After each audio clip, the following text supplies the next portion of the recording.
یہ بڑے نیک ہیں، پھر انہیں کی عبادت شروع کر دی۔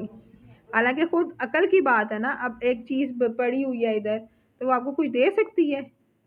لگ گئے گڑیا ہے آپ کے پاس، ٹھیک ہے، گڑیا پڑی ہوئی ہے، آپ اس کو کہو گڑیا مجھے پانی پلا دو، پلائے گی؟ ٹھیک ہے، وہیں پڑی رہے گی۔ لیکن وہ سمجھتے تھے کہ یہ ان کے پاس طاقت ہے، یہ ہماری دعائیں قبول کر سکتے ہیں۔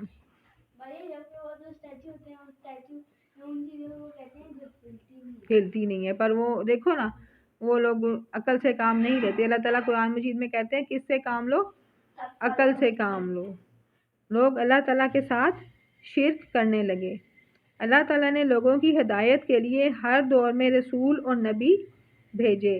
رسول وہ خاص بندے ہوتے ہیں جن کو اللہ نے کتاب یا شریعت یعنی احکامات عطا فرمائے، جبکہ نبی اپنے سے پہلے یا اپنے دور کے رسول کی شریعت کی پیروی کرتے ہیں۔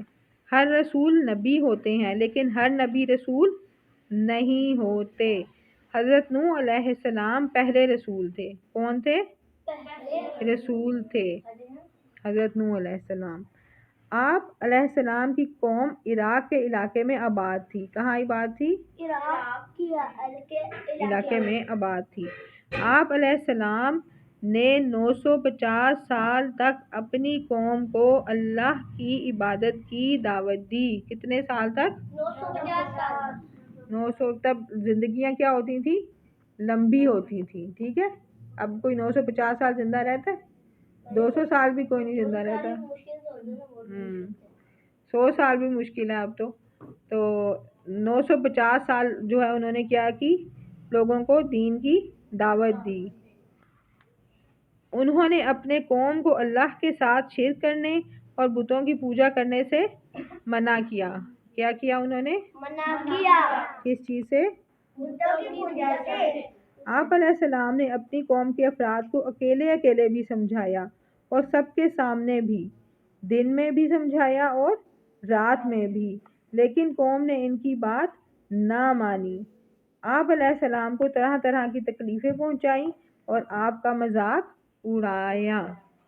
قوم نے چند غریب لوگوں کے علاوہ حضرت نوح علیہ السلام پر کوئی بھی ایمان نہ لایا۔ صرف تھوڑے سے لوگ ایمان لائے۔ کتنے سالوں میں؟ 950۔ 950 سالوں میں صرف تھوڑے سے غریب لوگ ایمان لائے، یعنی انہوں نے اپنی کوشش چھوڑی نہیں تھی، کرتے رہے کرتے رہے۔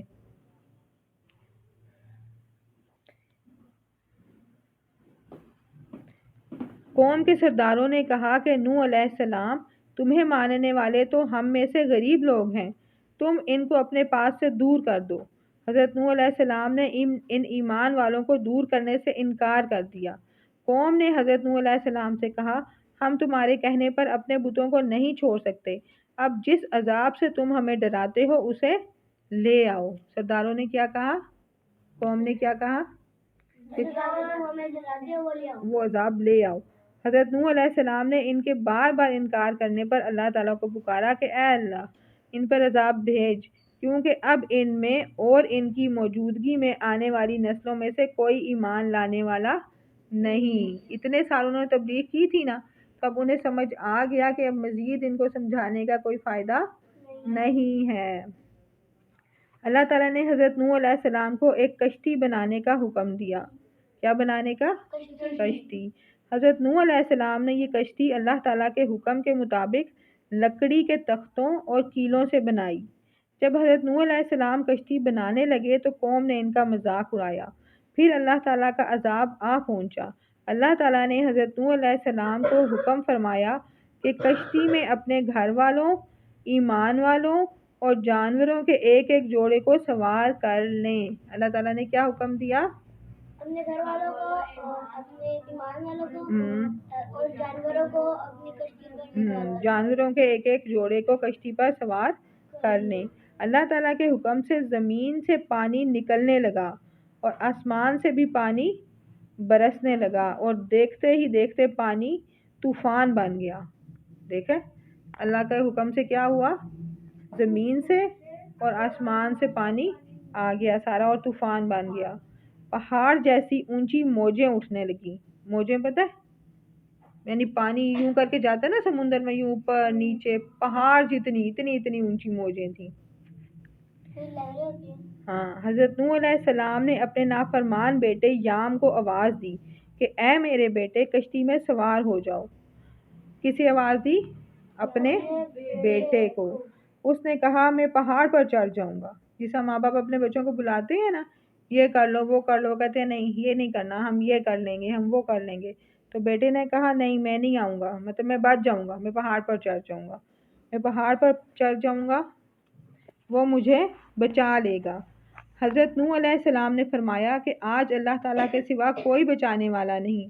اچانک ایک موج آئی اور ان کا بیٹا ڈوب گیا.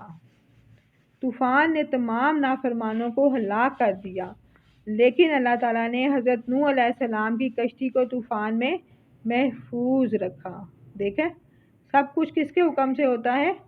اللہ تعالیٰ کے حکم سے. اللہ تعالیٰ کے حکم سے طوفان تھم گیا.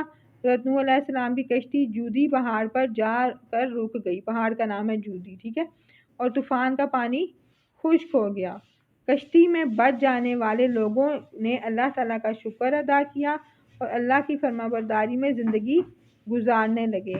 حضرت نوح علیہ السلام کے بعد ان کے ایمان لانے والے تینوں بیٹوں یعنی حضرت حام، حضرت سام اور حضرت یافس سے انسانوں کی نسل چلی.